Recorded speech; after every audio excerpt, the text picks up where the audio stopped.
Okay then, welcome. I guess you can probably hear the Trainz music in the background, but anyway, thought I'd talk about some new subs because YouTube finally told me who they were this week. Yay. So we've got Paul Sawyer, James Foost, and Andy Whitehead. Welcome along. And today we're going to be doing a bit of history as it could have been. This logo is real, train's real, station's real, the line's real. I don't think R-Class ever went to Healesville though due to the low lines, so just thought I'd show you where it is on the map. We've got Australia, and if we zoom in a bit and keep going, okay, here's the town of Healesville, and we will be travelling down through this area, down over here to Lilydale, so it's more or less that kind of route. So you'll notice some of these places on the line. So, oops, it's this kind of route actually. So you'll notice Tarawara, Yarra Glen, Yering, and Lilydale, and that's where we'll be ending for today. And it's very hot where you are, Michael.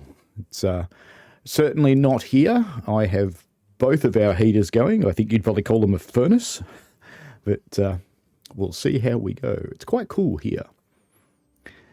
Anyway, let's jump into Trainz 2019. Let me get it back to being full screen, hopefully. Hopefully, yes. Apologies for the horrible Trainz music. Actually, I might just get rid of the rail driver today because... Cam rail driver, that one. Let's just turn him off. We can go back into full screen over here. Because the rail driver doesn't really work that well with this loco. There's something else I have to turn off. Is we don't really care about junctions. So this is R707. It's a real loco. It's survived into preservation today. I'm running it as a coal burner. In reality, it's not. But, you know, I kind of don't like oil burners, so this is fantasy. I have my way. So these are based on an American Hudson, and they have some little bit of aspects around the Pacific as well, and they're built in England. Go figure.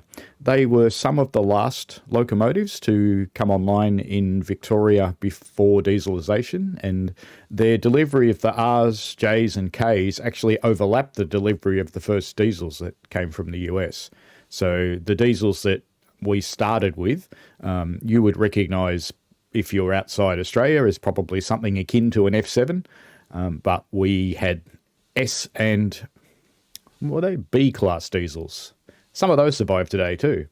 But anyway, we're in the township of Healesville. Our happy little people are on board. I had to do quite a bit of work on this loco. This is someone else's loco. I've built the scenario to run with this thing. Its sound was really badly broken, and it took a little bit of research to figure that out. 40 degrees, Michael. Yeah, that's pretty hot. That's about our summer temperatures. It took a little bit of time to work out what was wrong with this loco, and it turns out that when this was made, it was made for the old version of Trainz, and then Trainz A New Era came out, and they changed the way they did sound. And all I had to do was add one parameter to the driving bogey, and now it's happy. So hopefully people will do that to other rolling stock. The rest of our train... Will it let me do this? No, not in this mode. Okay. The rest of our train is basically wooden rolling stock with some passenger accommodation and a van on the back. So still set in about 1913, but that's not realistic because the first R-Class was delivered in about 1950 something, 54 I think, I'm gonna want to say. But anyway, let's jump in the cab. Now, I've pre-staged this one a little bit because, you know, that's what you get to do when you run a scenario. So I actually have a full fire. My boiler pressure's coming up. It's not there yet. It'll get going when we move. And I have tons of water. Now I'm going to let that get down to about 50. Hello, Travis. How are you? I'm going to let that get down to about 50 before I bother doing anything about it. So you can see, well, actually, because the boiler's so full, you can't really see it in the gauge glass up here, but we'll see it dropping down as we go. And we'll see our boiler pressure starting to come up. So I'm going to try and drive it from the cab controls, but I'm going to leave... So just releasing the brakes, and I put the reverser into full forward. And I'm going to try and drive it from cab controls today, but I'm going to leave the HUD on. It's not actually what I wanted to do. I want to do this. Actually, won't use the whistle string because it gets stuck on. But that's life. So, away we go. A little bit of throttle. And back off again.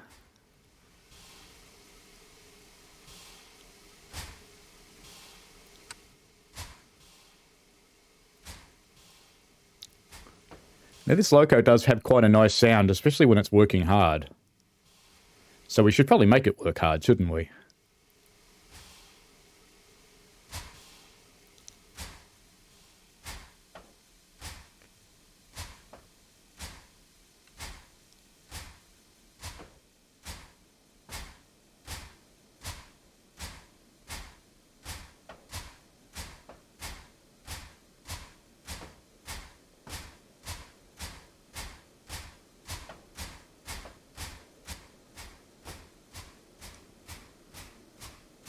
For those of you who aren't familiar with Trainz as a game, this is Trainz 2019. It's been around for a long time. I think Trainz 2004 was the first version.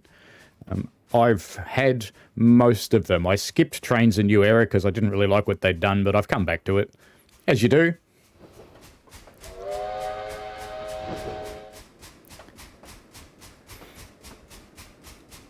I think Steam is a little better in Trainz, or it's a little more playable, maybe not so much a little better, but a little more playable in Trainz than it is in Train Simulator.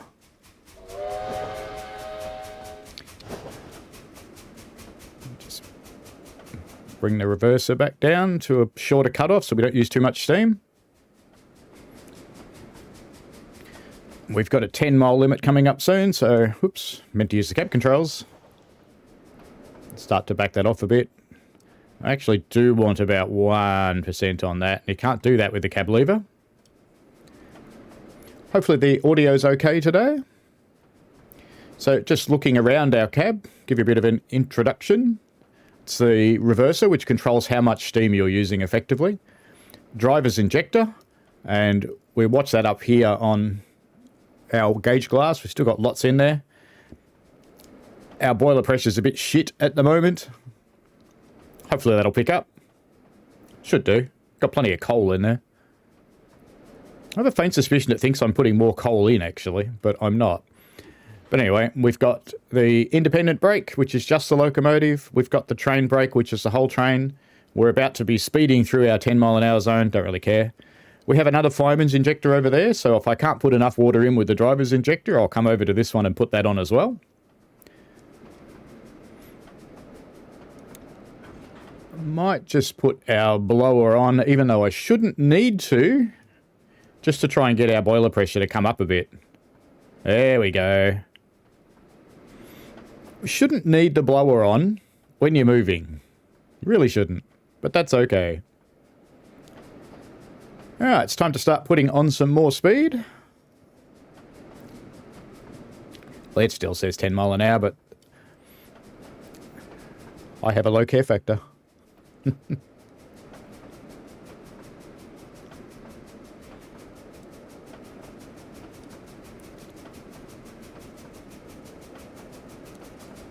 So our boiler pressure is starting to pick up, which is good because we're going to need it to get up the hills.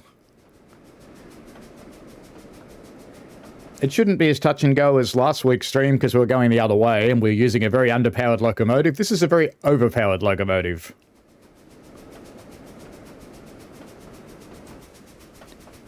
This bridge up here is still there today.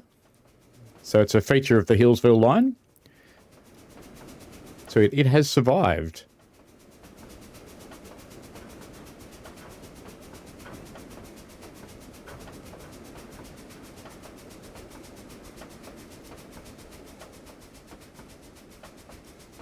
And I have to say the modelling of the bridge is pretty close.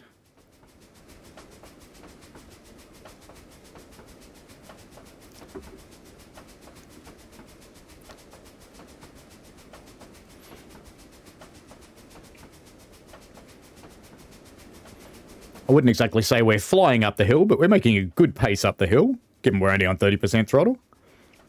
Boiler pressure is recovering nicely. Let's hop back into the cab. And let's give it some spankage.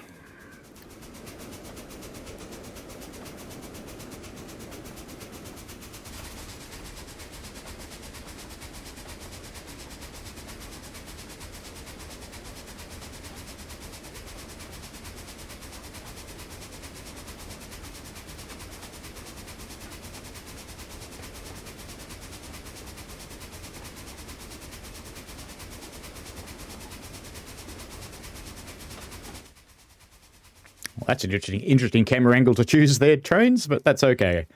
I've got it choosing the camera angles at the moment. Makes sense to someone. There he is.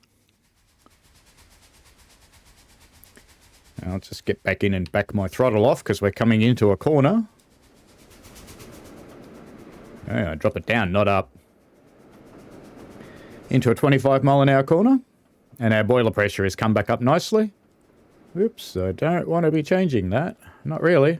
Come on, put it back the way it was. There we go.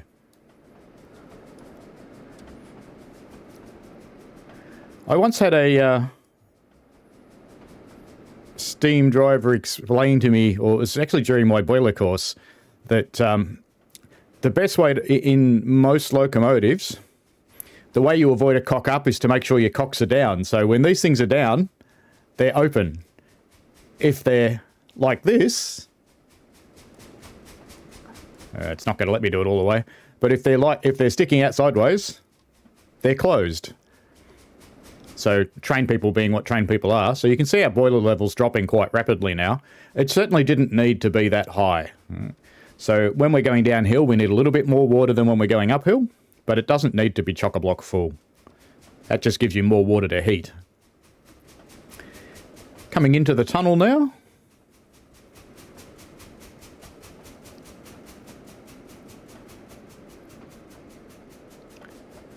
And back off a little bit for the tunnel. In reality, our cab would be completely filling up with smoke now.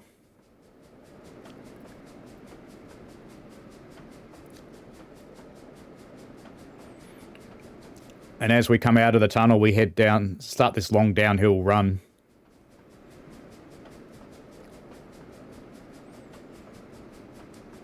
We're coming out again now, so we can fire her back up and get up to line speed.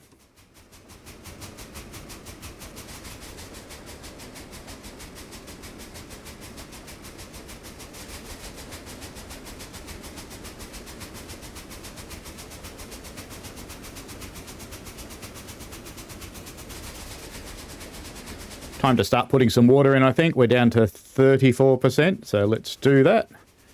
And our coals dropped quite a bit too. I wasn't paying attention to that, or I should have been.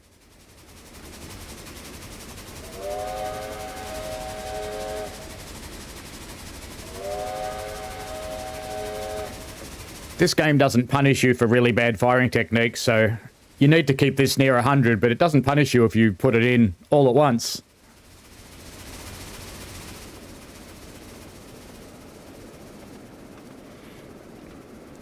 It also doesn't punish you if you do nasty things with the throttle like that, although you can hear the train reacting behind me.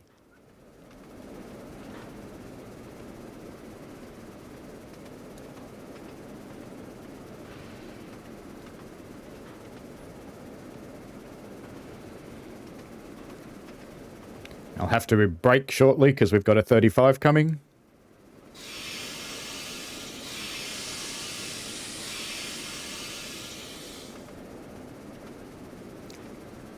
It's a lapping brake, so you apply it and wait.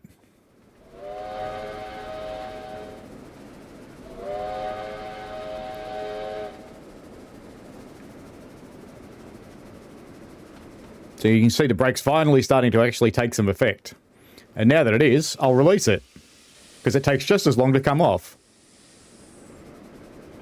So you see it comes off really quickly in the loco. That's our brake cylinder pressure down there, but the rest of the train will still be braking. So we can start a gentle pickup, so we don't lose too much speed. But remember, the back of the train's still braking at this point, so we need to be a little bit gentle so we don't snap any couplers, because this loco is a beast.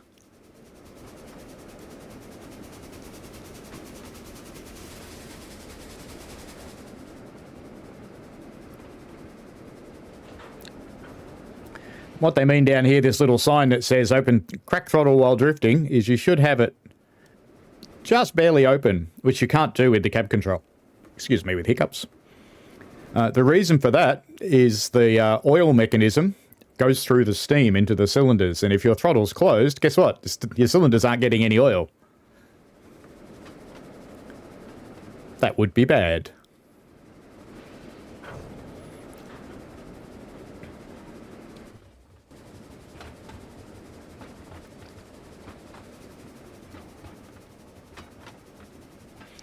Looks like our whole train's still there. That's a good thing. And we're not too far off Tarawara. So I'll have to start braking for that shortly.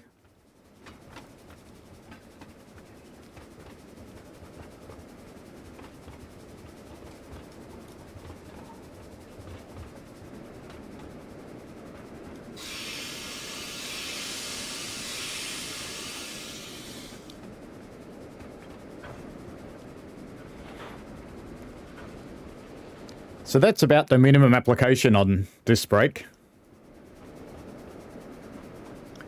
You can see the platforms coming up there. Up on our left. Brake cylinder pressure's up to 8 pounds. Train pipe down to 66.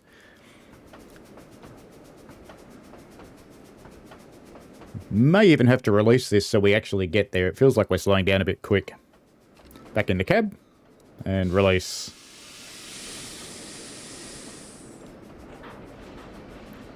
And you can hear the train crashing into the loco.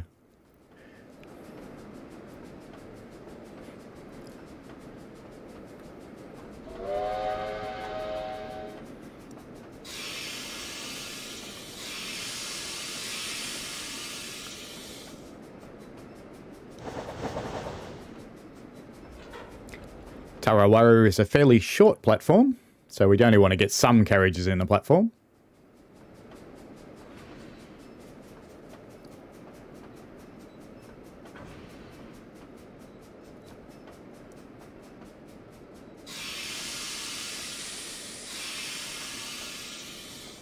Bit more brake. Let's have a look how we're going back there. Should have about the middle of the train end up in the platform, I guess. And just about right. Now, it will take my controls away. Whoops. I meant to kill my water and my coal before it took my controls away, but it was quicker than me.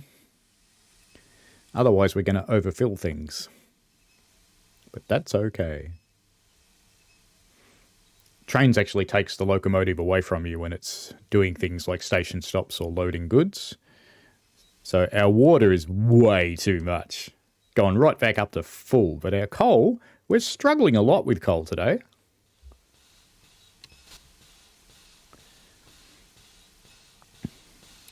And that's okay. All right, let's release the brake. Guard's given us the right of way. A little bit of throttle to get us moving. You know what I didn't do? Because I didn't notice it had changed it on me. Was the reverser. Now let's give it a bit of throttle. That's better.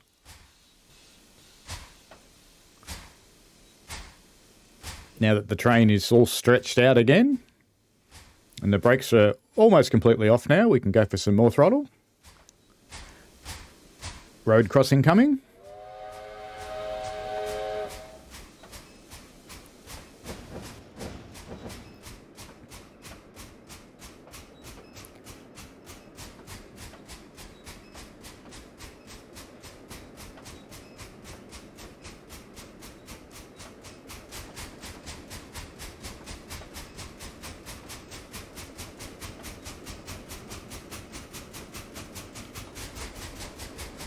Once we get to 20 mile an hour, I can start bringing the steam cutoff back a bit.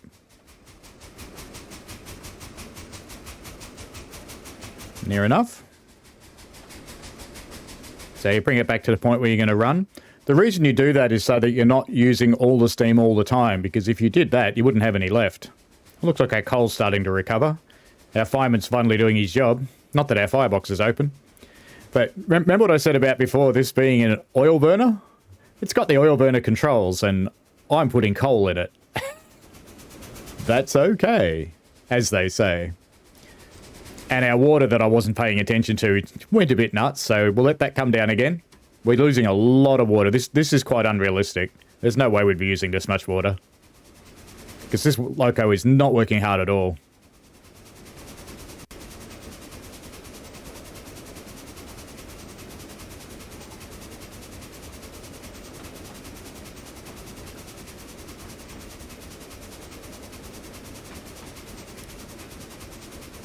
Coming up a bit of a gradient now.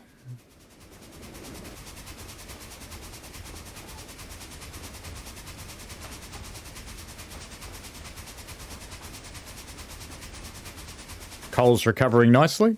See, by now, if you were stucking in that much coal, you'd get this horrible plume of black smoke and your fire would be going cold and your boiler pressure would be going through the floor. But you notice it's not. So it's not a particularly realistic emulation. Just looking at YouTube, hopefully I haven't lost all my viewers because my stream count's just dropped to 0. Not sure what's going on there. Stream is healthy, it's Rickens. Oh well, we'll keep going. Hopefully you can still see it. Hopefully it's just a glitch.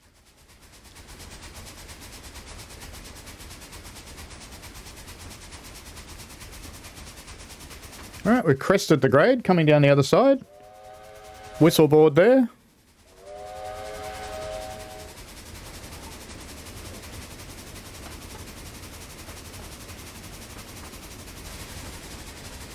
Great to hear that you're still here.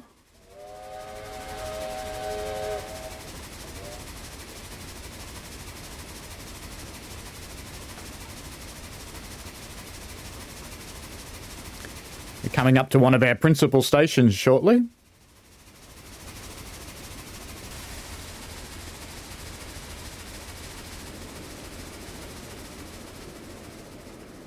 I'll just bring this back off.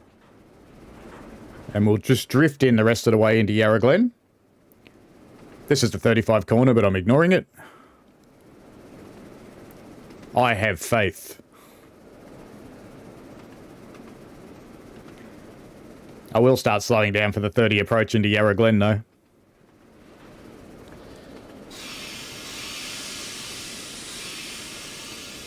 So a minimal brake application.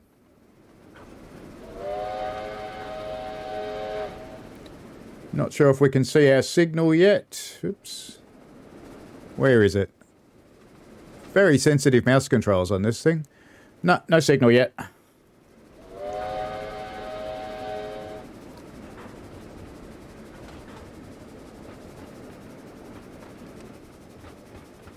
I'll just come back outside so I can sight the signal better when we go around the corner.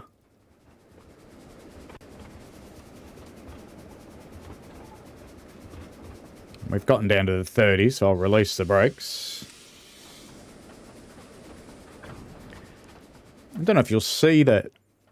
So you heard the train start to stretch out again because the brakes release here, and because of the way Westinghouse brakes work, then that one, then that one, then that one, then that one, then that one, then that one, then that one. So the train is quite stretched out now.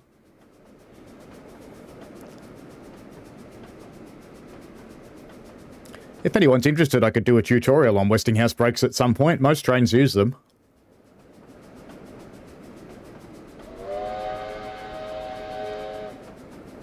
We've got a green signal here.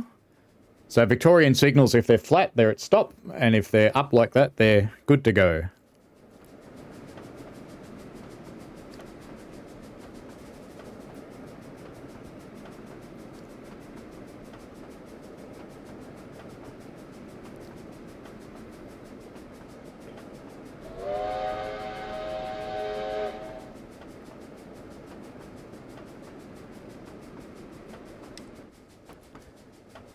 This today is a really busy road crossing, and when the Healesville line does get back to Yarra Glen, they're working from Yarra Glen towards Healesville and Healesville towards Yarra Glen, aiming to meet in the middle.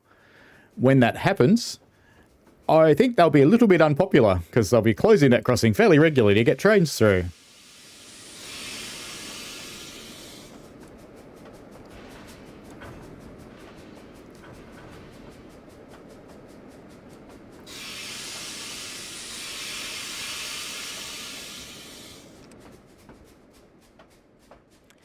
almost all in the platform. Let's just get the coal off before it stops. Did we all make it in? Ha, nearly. Left my guard's van out. Be a grumpy guard.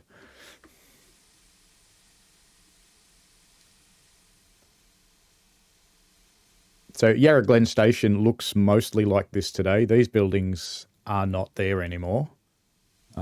That little building is the little shelter. This lamp room is being rebuilt, but the main building is pretty much as it is. This is not there, I don't think, anymore. All right. Coming around there, we've got the great big long trestle, which is...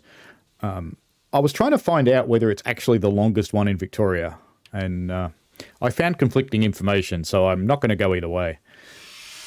Release the brakes, back up to full cutoff, little bit of throttle, and back off again.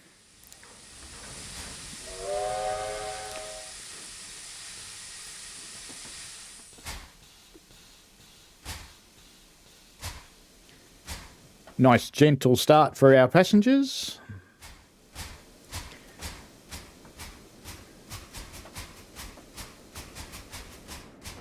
Just try and get her up to speed on the way out to the trestle. Just so I can...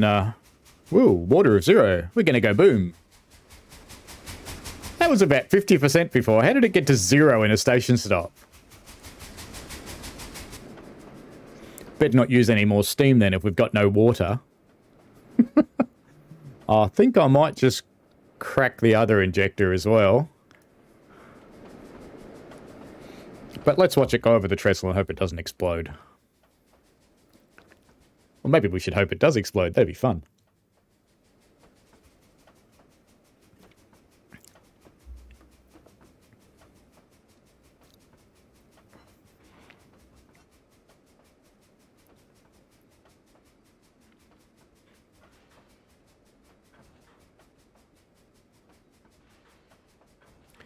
How on earth did we use that much water? Put some more coal in too. Why is it so? Not coming around either. This is not good. Not good at all. And I said it wouldn't be touch and go this time. It's only because I wasn't paying attention. It's a good thing I don't drive real steam trains, isn't it? I'd probably pay a bit more attention in a real steam train, though. Still no water. What's going on? How could I have none? Maybe there's none in my tender. Maybe it's empty. How do I find out?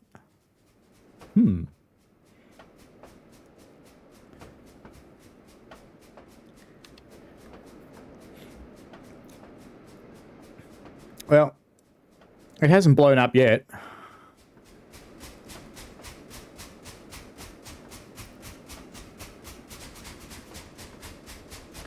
We'll see what happens, won't we? We'll be gentle. Well, here we go. I've got some water. Can't see it in the gauge glass yet, though. So how was it when I started using more steam, I started getting more water? What's going on?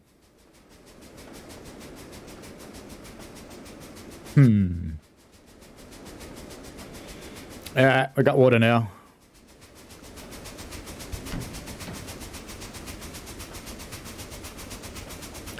Still can't see it in the glass yet.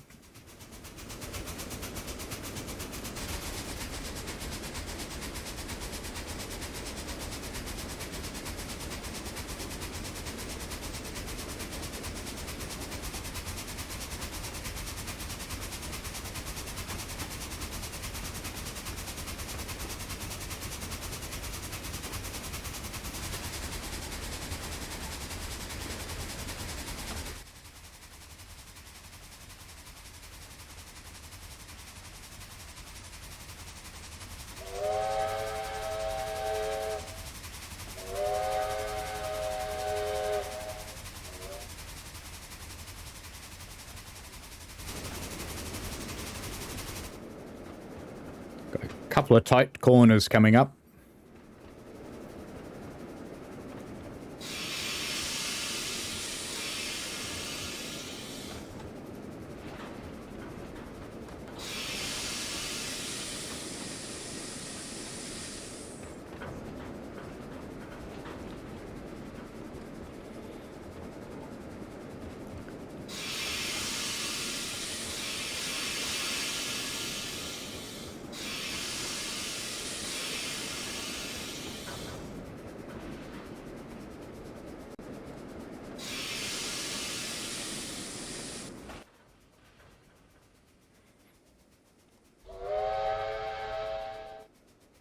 We're not going to explode anymore.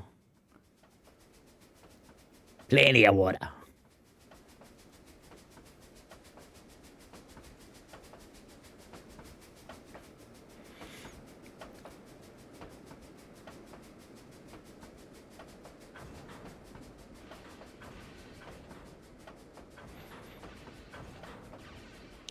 So that couple of crashing that you can hear, you remember how long ago I released the brakes? That's the last of the brakes coming off. So we're coming up into Yering.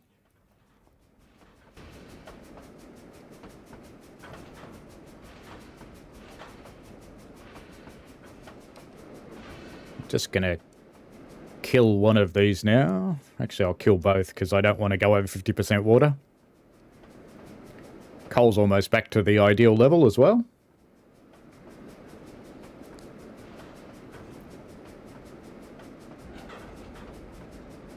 Keeping the water at about 2 studs or so. About there is about right. So we'll...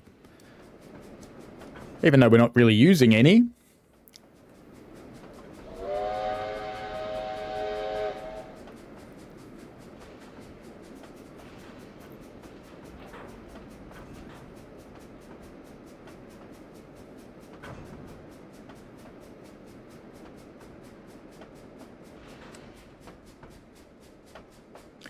Just drifting into the station, not making any effort at all to get up the grade.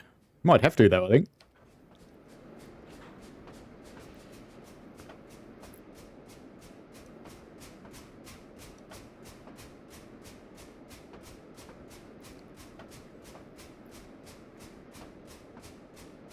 Maintaining our speed now.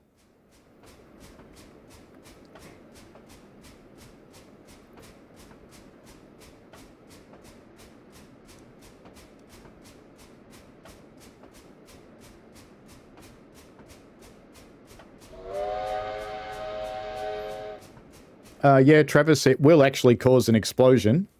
Not necessarily straight away. Basically above the fire, there's what's called the crown sheet. And if that's exposed and it overheats, that in itself is okay unless it ruptures, which it probably wouldn't because it's nice thick material. But where you run into trouble is when you go over a bump or you go uphill and the water sloshes back over the crown sheet. And then you get what's called a blevy, a boiling liquid vapor explosion.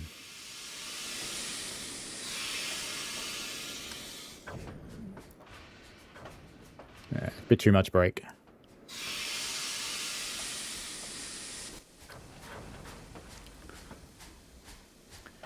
Let's drop our coal off, learning from last time.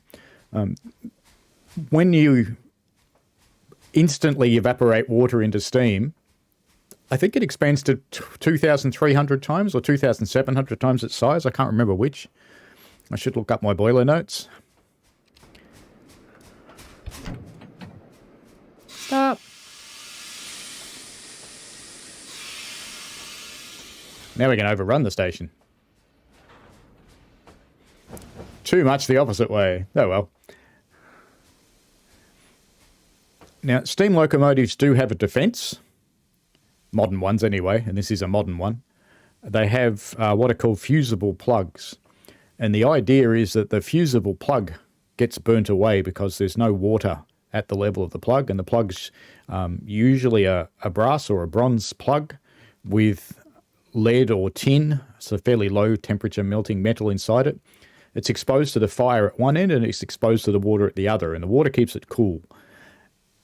If the fire gets to the point where it's exceeding the water and the water levels drop too much, the fusible plugs melt and the water comes streaming out and in theory puts the fire out. Now, that might save your locomotive. It might save the people in the train, but it's pretty bad for these guys in the cab because they basically get cooked.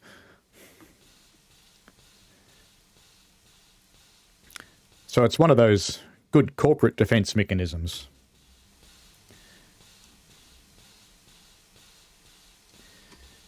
All right. Time to go again.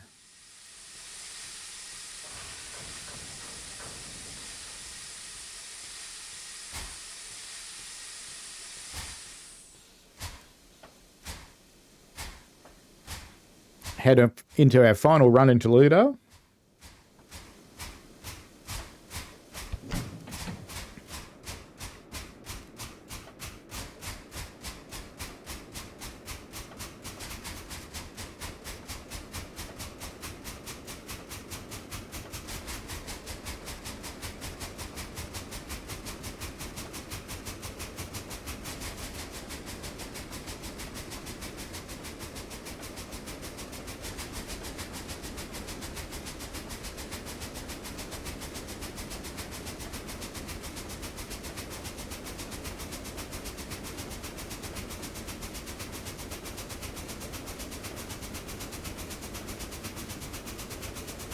We are using rather a lot of steam at the moment, so I've got both injectors running. In reality, there's more valves than just one for these things too.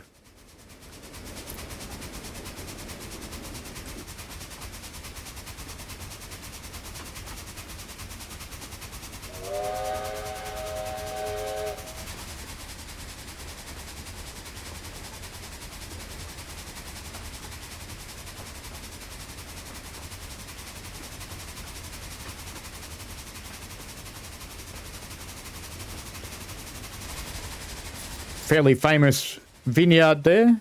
Still does wines today.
Plenty of water. Coal's almost back to full. In this game, you want that to be sitting on about 100. When, in theory, when it gets down to about 95, you put some more in. You shouldn't let it go as low as I did, but the game doesn't punish you very much. The reality, if you let the coal get really low, is that cold air is going to start getting through the fire grate and your boiler pressure is going to go woo, but not on this.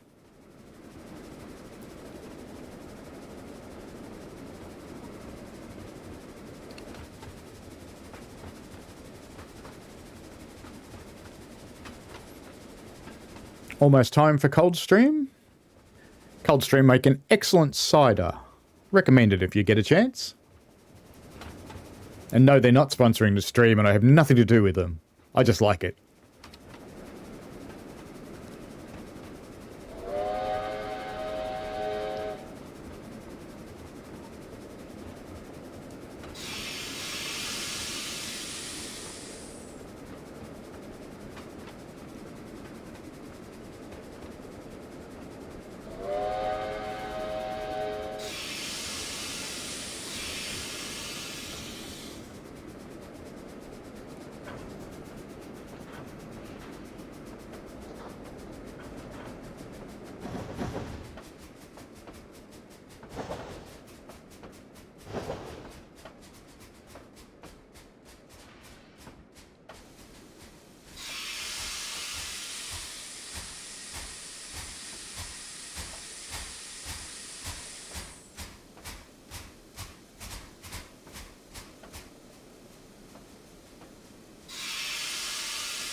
Stopping a little bit early again.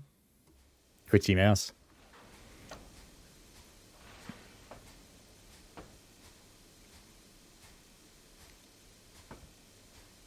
Ooh. No, maybe we'll stop just in the right spot. Oh, look at that. Perfect. Totally accidental, but perfect. If it stops. I have faith. Yay!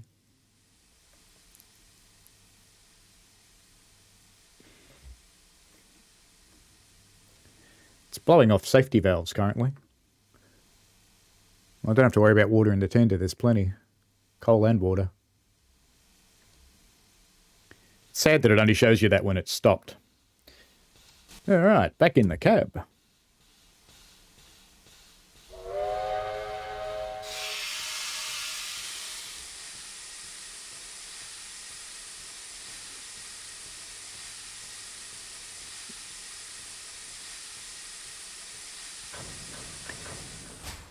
I kind of think the brake modeling's a little bit wrong in this, because I would think after release you probably should put it in lap, which is probably a running position. But, you know, we'll play the game its way. Water low. What? How much water do you use sitting in a station? Really? Oh, well. Let's press the passengers into their seats a little bit.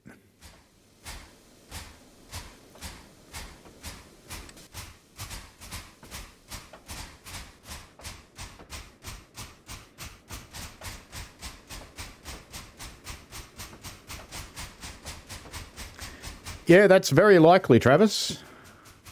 Marine boilers can be a little bit different, or they can be exactly the same. So there's both kinds.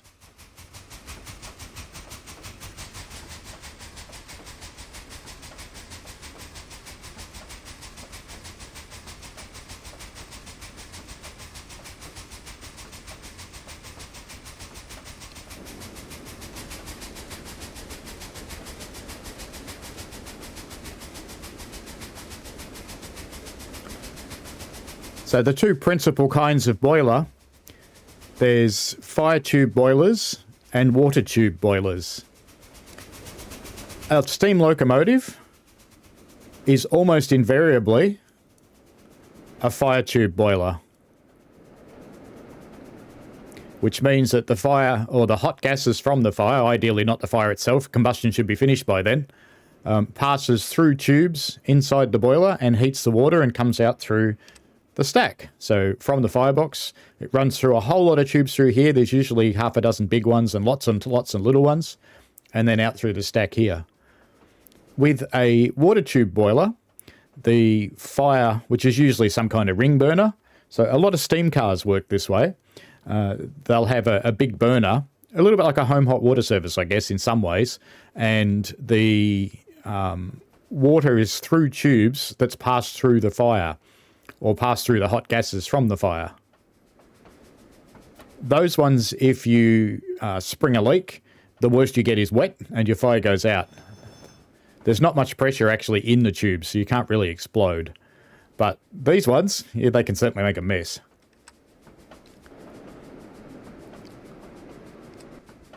This is the quarry that we shunted at last week. We left some carriages here. Of course, they're gone by now. I love the modern Portaloo in this 1913 route.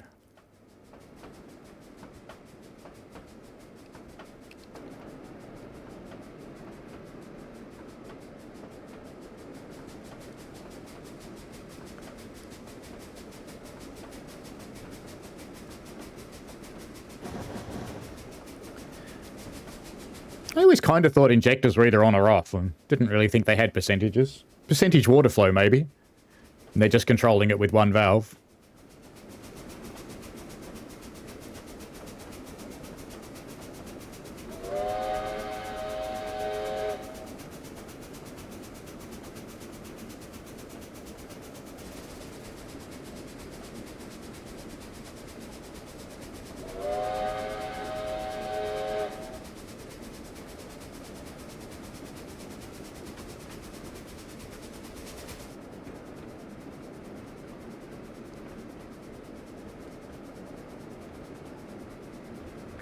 We're not far off our final destination now. After I've done this one, I'll jump into Train Sim 2021, and I've gotten bored of fixing other people's scenarios, so I started creating some of my own. Starting simple, learning how you do things.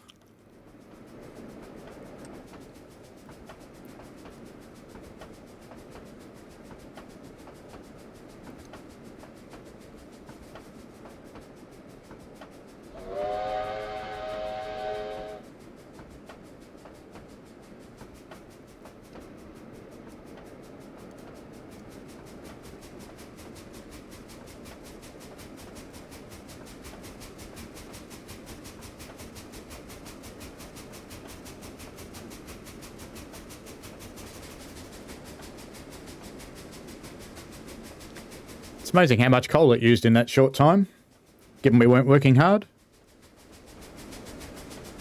Could be realistic, I don't know.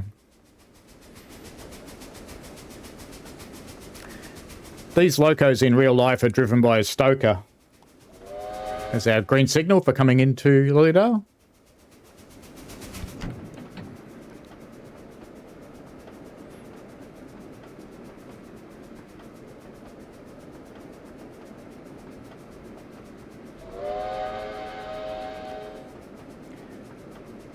So if anyone's familiar with Healesville, we're coming into where the fortress of train yards are now.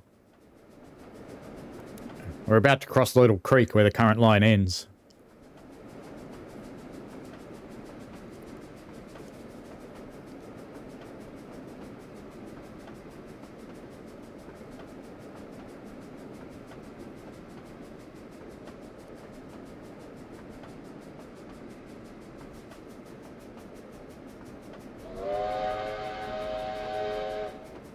Got a green signal for coming into the platform road on the right here.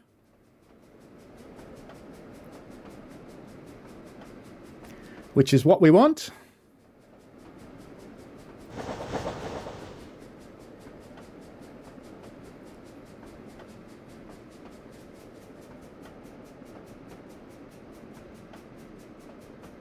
These signals would have all been lit by kerosene lamps in the time of this route, so they're a little bright. You probably couldn't even see them at all during the day. Not the light part of it. Chances are they wouldn't even be lit during the day. Poor signalman would have to go up there at night and light them all.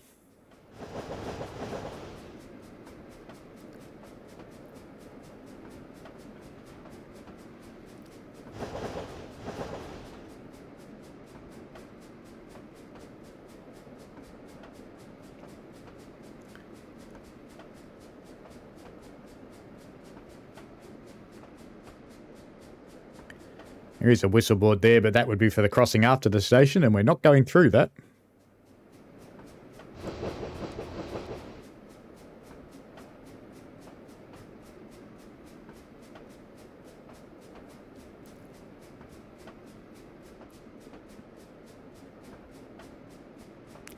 Welcome to sunny Lilydale. This station is quite like this still. Big weatherboard building. I think they're building a new one.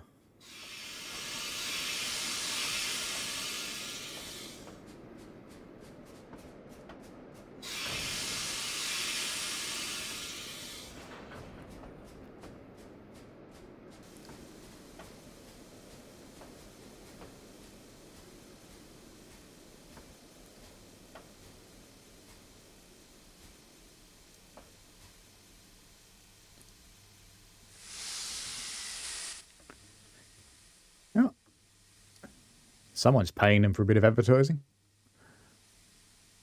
Wouldn't be Tui's beer in Victoria. But then again, this is made by a Queensland company. Used to be called Oran Games. It was a little tiny development shop. And then it became N3V. Now, all of this rolling stock is all community stuff. So none of this was built by Oran, but I believe this route was. Anyway, I'm just going to flip over to the Be Right Back screen and I'll change to Train Simulator. I should finish telling you what I'm doing because I don't have a microphone on Be Right Back. Anyway, I'll just flip over to the Be Right Back screen and I'll change over to the other train simulator and I'll be right back with you.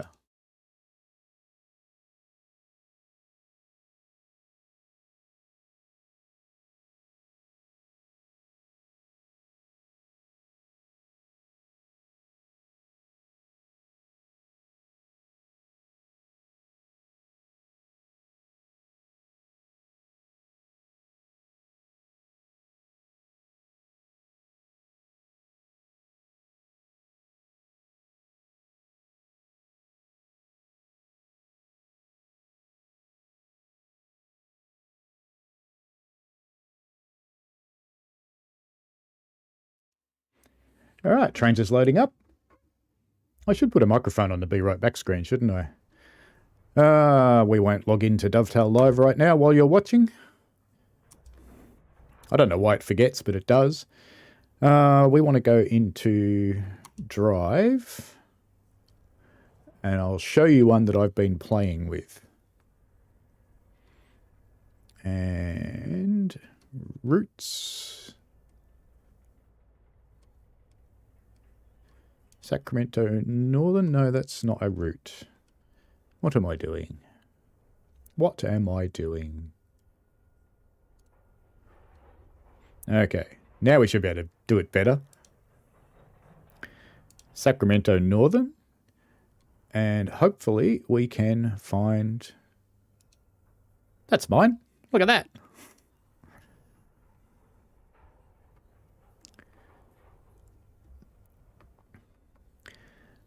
So I've been trying to learn the vagaries of building scenarios for TS21. I've fixed a few other people's and republished them. No idea if that's something you really should be doing or not, but after I made them work for me, I thought, why not? Let's make them work for other people.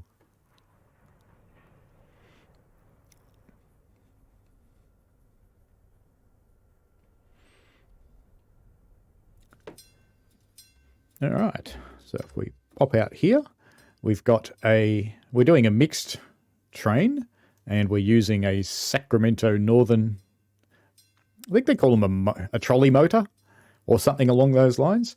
And we're going to do a little bit of shunting and then we're going to take off. So we're currently in a place called West Pittsburgh, which exists today. Now, let's just check these points, set them in the right way. And in theory, this will work with rail drivers, so I should turn that back on, shouldn't I? Haha, it does. And brakes off. A little bit of throttle. A little bit more throttle. Don't want to hit that too hard. I must use this brake lever.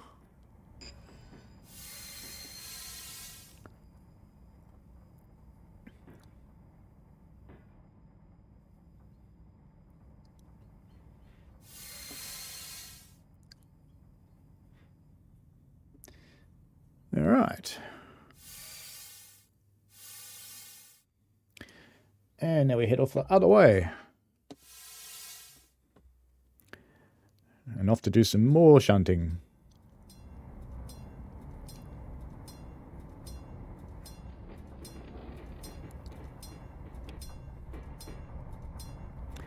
So we can control this through the cab too. So we've got various controls. We can turn our trolley off and on. If we have an emergency braking situation, it's turned off. There's a cab light you can turn on and off. Kind of think the headlight is on. Maybe not. This is a signal speed indication system, which doesn't work at this end of the line. It works at the San Francisco end. It's a pretty sparse sort of cab. Not much going on in here. Standing up, of course.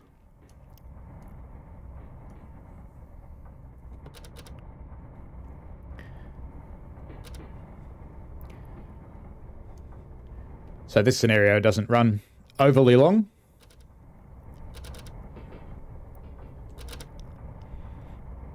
Because I've only just started working on it.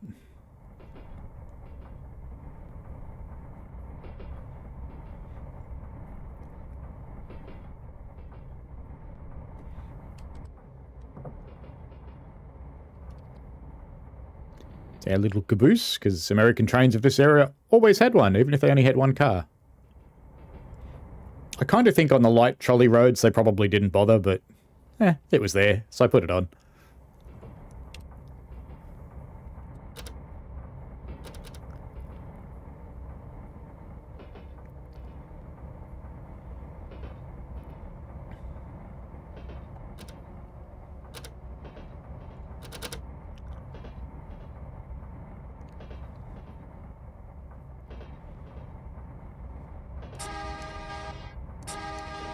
It's got 2 horn chords.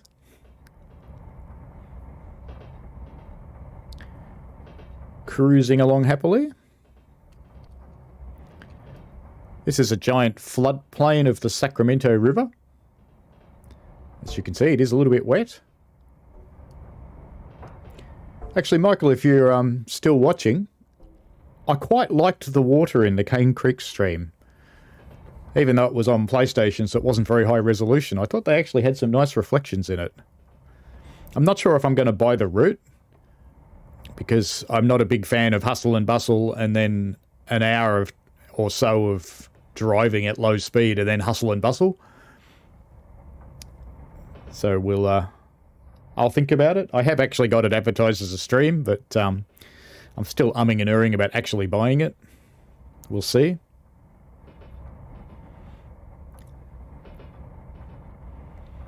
Might be tolerable if you drive through the 25 mile an hour section at 50 mile an hour. At least then it's only going to take, 25, 30 minutes to get through it. The scenery's pretty, but the long drive times don't seem that exciting. But we'll see. Knowing me, I'll cave and buy it because, new things. Alright, we are coming into West Pittsburgh. You can see it in the distance there.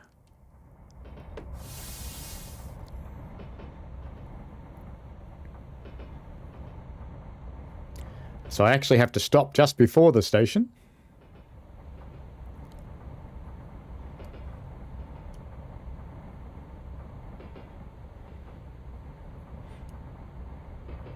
Yeah, I understand the low timetable services. I mean, in reality, if you look at that line online, they have one train a week if they're lucky.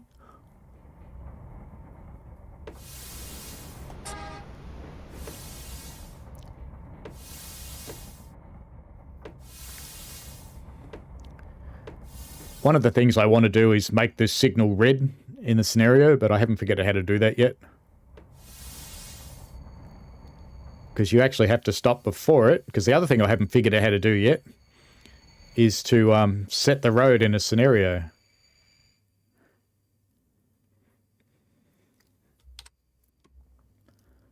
So I have to set those points, and I think the next ones are right. I think, looks like they are. All right. So I've still got stop and align the points at both ends of the station siding. Oh yeah, I've got to do the ones at the other end. Because if I don't do that, my signal will be red.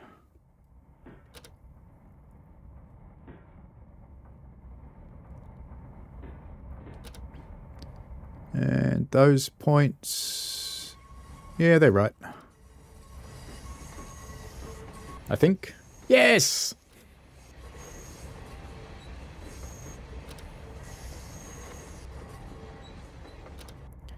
You imagine them trying to market the game if they were realistic on the timetable. Oh, you get one train a week. So you've played your train. See you next week.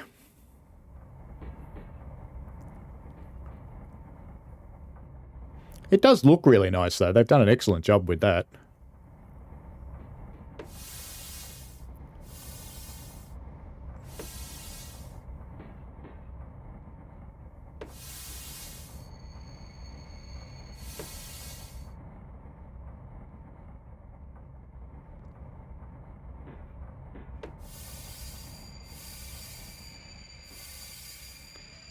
Alright, stop here, but we don't load people yet.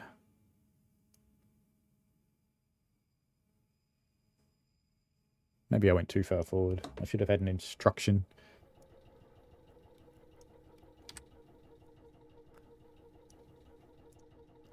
But what we actually have to do is dump that, but there we go. So now we have to go ahead to... How did I end up facing that way around? We're leaving our carriages behind. And we're going to go get some more.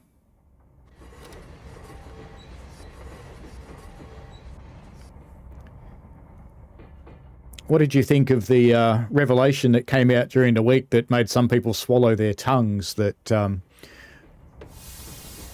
Rivet had some significant involvement in Cathcart?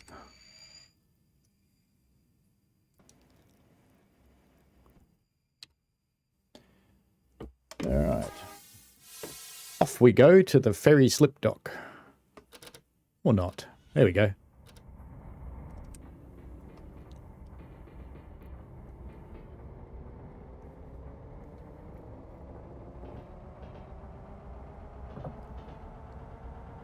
Love that this is 80 mile an hour. Probably wouldn't be, really.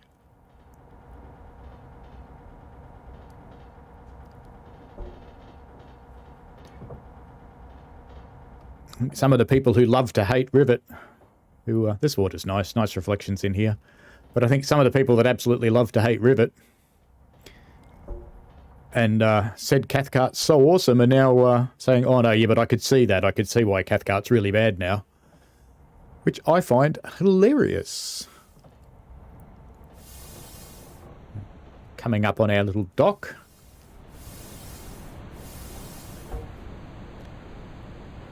Lovely reflections across there. Oop. I was supposed to stop.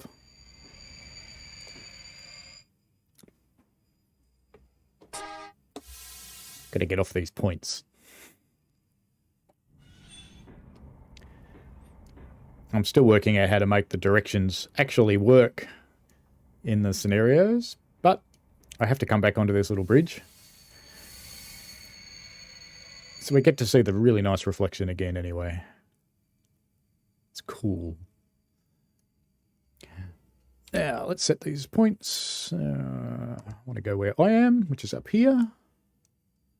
And we want to go to the right, and we want to go to the right again. All right, back to the game. Let's go and get this little car over here. I put it in the siding because otherwise I would have had to bring out an idler car to go onto the floating part, because this would sink the floating part.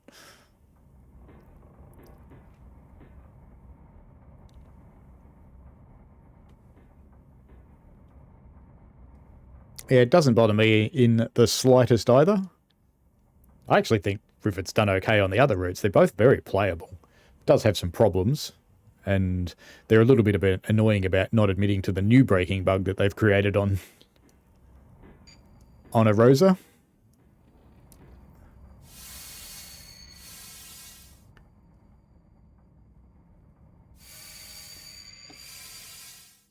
Oh, I didn't quite get there. There we go. And we have to go back where we came from.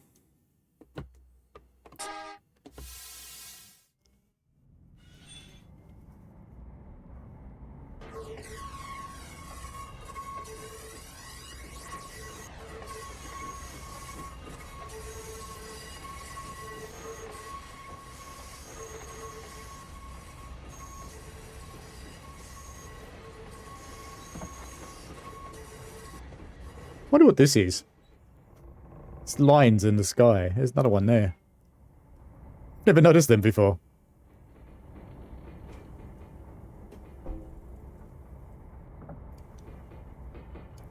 Yeah, I tend to agree, Michael. They probably will get addressed. They should probably encourage Jasper to admit when there's faults, though. I think that Jasper is their community manager. One of my lights stayed red at that end. Something else I have to fix in my little scenario, because they should not be red at that end anymore. We're going forwards.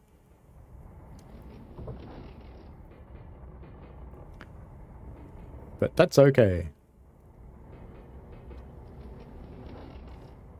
So this thing's nowhere near ready to publish to people, but I just thought I'd show you where I was getting up to.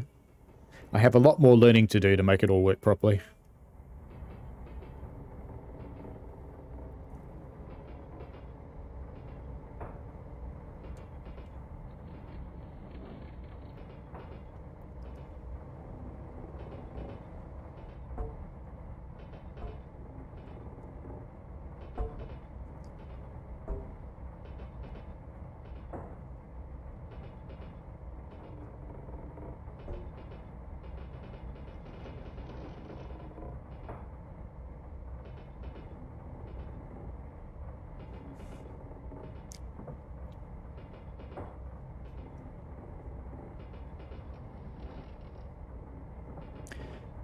Did you notice in the Cane Creek release stream, Michael, that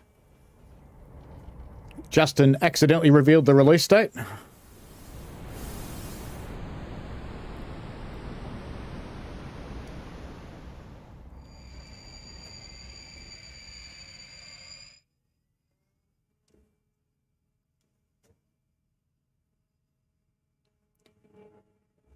I should make that stop a bit shorter.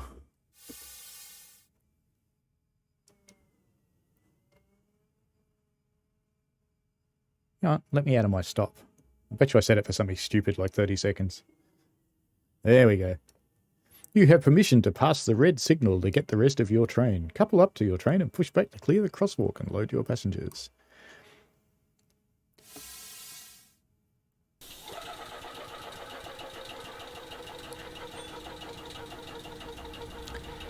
Yeah, towards the end of the stream, I'll just wait for the compressor to stop. Towards the end of the stream, Justin talked about the next stream and he said something like when it releases in a couple of weeks. And then he backpedaled and went, oh, no, we're not talking about a release date. Oh, it was kind of funny. It's hard to not reveal too much in a stream, I guess, when you know stuff and you're not sure what other people should know. I have similar issues with some other software I'm involved with. Because I'm in a beta, I really can't talk about the other software because I never know what's public and what's not.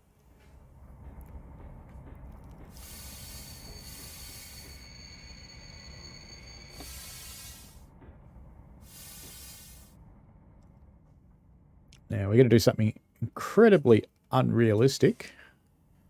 We're going to push back without checking brakes. Yeah, I think so, Michael. That's quite likely, which means my stream actually has to move anyway.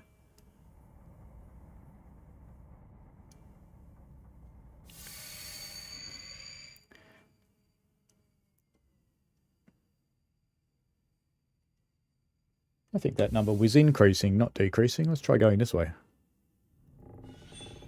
Bugs. So I want to see if this number here goes down or up.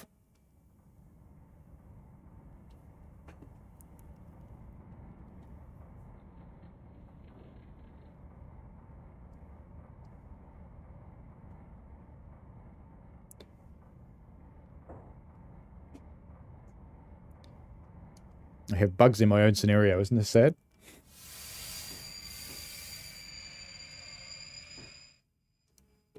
Well, now we can load our passengers anyway. And pretend to. Alright. Off we go to Port Chicago with our cars.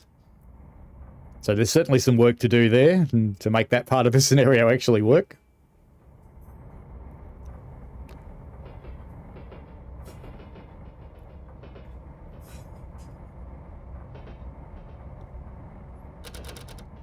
Oh, it's definitely one more preview stream.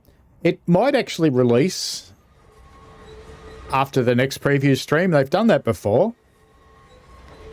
It's a bit quick, isn't it? Forgot this bit slower.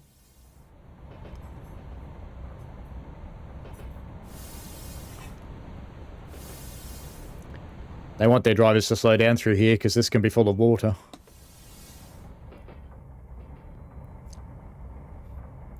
But I suspect that July 15 would be likely, or 16th in Australia. Since we do live in everyone else's future, the only people in our future are New Zealanders.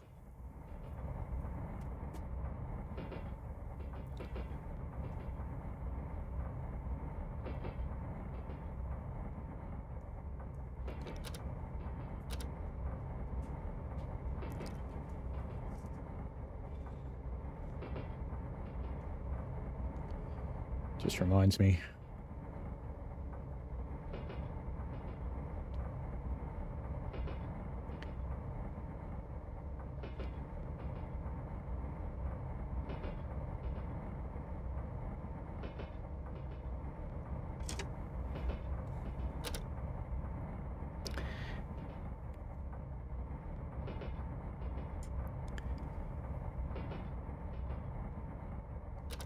When we get to Port Chicago, I'll end this scenario because that part of it doesn't work at all yet, but let's just get down there.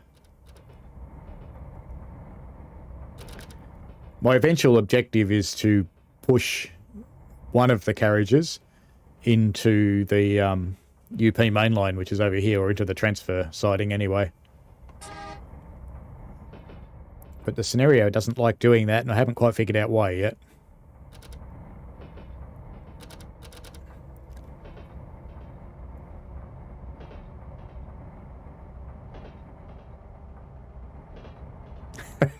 Well done, Travis. Yes.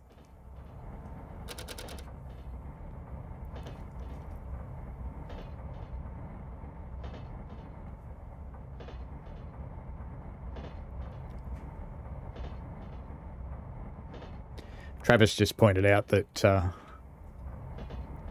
Apia and Western Samoa are ahead of us as well in the journey of time travel.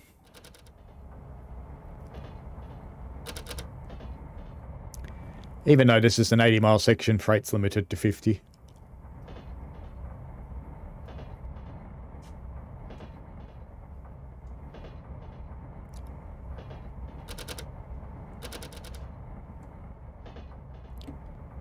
Why is that flashing?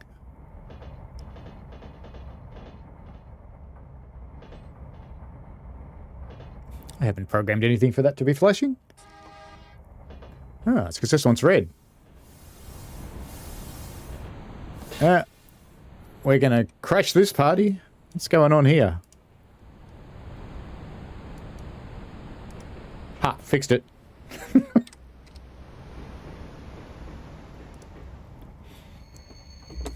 Fixed that just before we ran through it at red.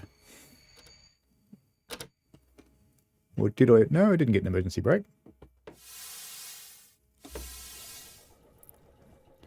Let it pump the air back up again. And off we go.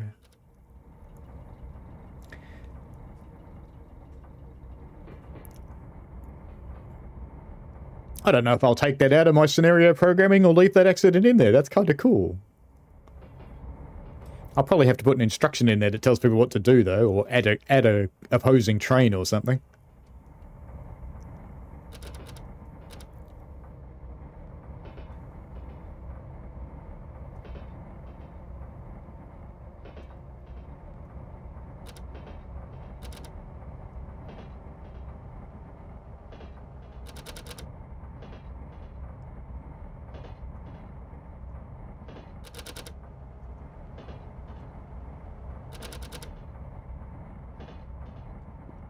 This, by the way, is what happens when you let Free Enterprise build train lines. So this is the Sacramento Northern, that's the Union Pacific, and that's the Southern Pacific. All travelling along next to each other.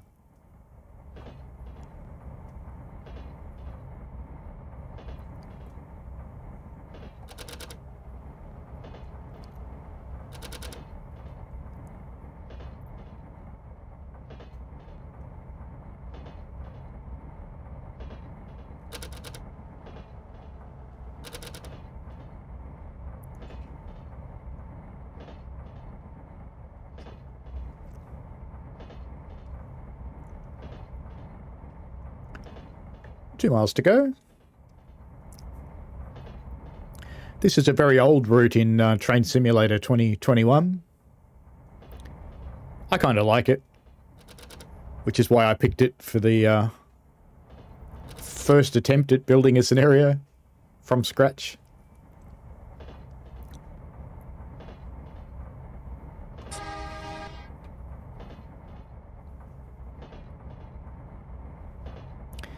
Yes, very much, Travis. Very much.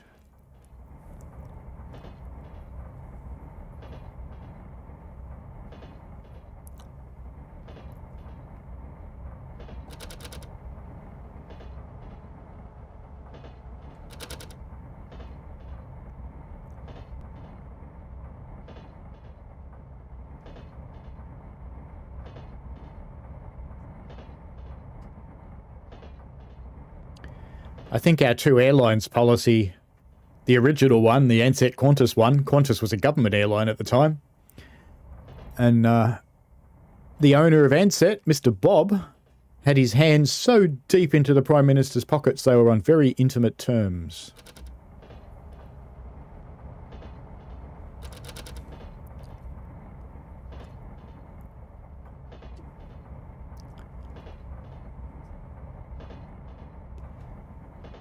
Yeah, almost at our destination.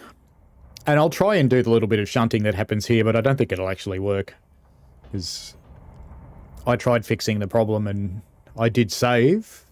So we'll see if my save worked, but I have my doubts. Because I was just guessing as to why the problem actually happened in the first place.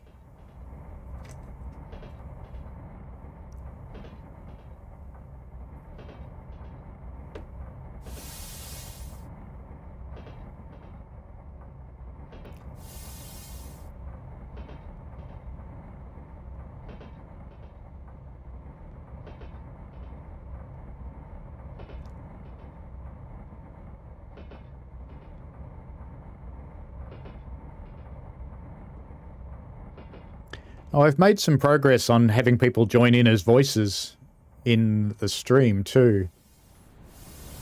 So I hope to actually have that up and running next week.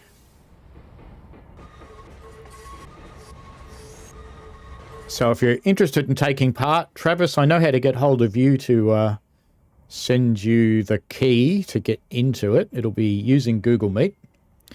And Michael, I can send you a private message on the forum with the key if you're interested in joining in. If anyone else is interested in joining in, go to my Steam Engine site, so www.steamengine.com.au, and use the contact page and get hold of me.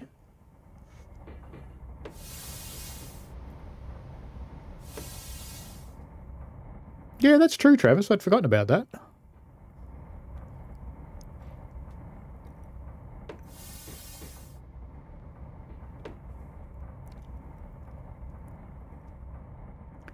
The stopping point's a bit wrong in this scenario.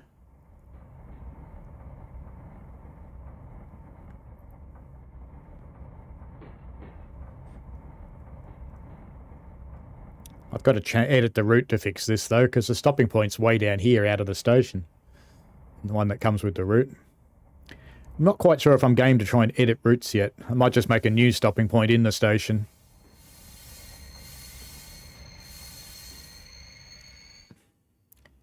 Now, in theory,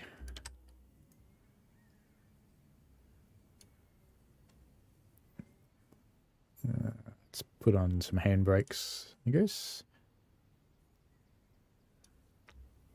I'm trying to remember what I wanted it to do because it doesn't actually tell me, so we'll just wing it. Come on, couple mode. Okay, so I actually want to couple that back up again. Can I? I want to uncouple the next one. That one. So my instructions are in the wrong order. Why is that being so finicky? Well, that happens a lot when you're playing with stereos on Train Simulator 2021. Out of memory. Well, it's not really. It's just busted. Oh, well. This is the game of building scenarios, I guess. But that's probably a good place to leave the stream. Anyway, we've been running for a while. So, looks like, Michael, you're interested in joining in voice. Travis, I'll send you the key to jump into the meet. If you want to, you're welcome. And if you don't want to, that's okay. If anyone else wants to join in, you can visit. I'll just type this in. And just use the contact page to send me a private message. I don't think there's a way of doing private messages in YouTube. But if there is, you can use that too, and I'll figure it out. And then we'll have some voices on next week's stream. We'll see how that goes. So next week, in honour of it being July the 4th, or at least July the 4th in Australia, we'll be running all American stuff. So it'll be a bunch of short scenarios, I think. Bunch of short things, whether it's all in Train Sim World or it's in some other games, that I'll see. I have got some ideas, but I want to test some stuff out and make sure that it's relatively smooth running, and we'll have some fun. But anyway, thank you very much for joining in today. Hopefully you learnt a little bit about steam engines and train boilers. If you're interested in me doing stuff that's a little bit tutorial-like to learn more about stuff like that, I'd be really happy to do that. So just drop me a note and let me know.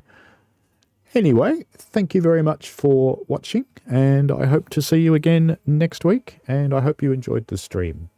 And if you're not subscribed, please do. It just builds up my numbers. It doesn't do anything else. I don't earn any money out of this thing. Probably never will, because you have to get up to 1,000 subscribers, and I've got 100 and something. So, you know, it's a little while to go. I don't think it's very realistic to ever happen, to be honest. But anyway, that's all good. Have a lovely what's left of your weekend, and I shall go back to fixing my house, because that's what I do. Yeah. Today's task is a shower. Anyway, hopefully it cools down a little bit for you, Michael, and hopefully it warms up for you, Travis, and me, because, you know, it's a bit cold. Anyway, have fun, folks. See ya later.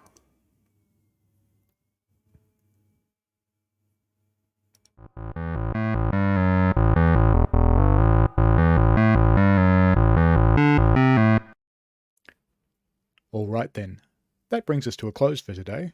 Thanks for watching the stream, and I hope you enjoyed it. I welcome any and all feedback. Feel free to comment on the video. Constructive criticism is welcome, especially if I've got something wrong. I stream every Sunday morning starting at 8:30 AM, and I also do ad hoc streams from time to time during the week. Please subscribe and click notify to avoid missing out.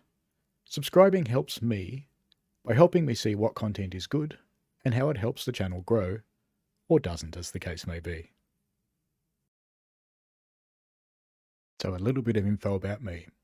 I drive train simulators, but unlike some, that isn't my only railway experience. Today I operate on a preserved railway doing track inspections and operating as second person on the footplate in trains.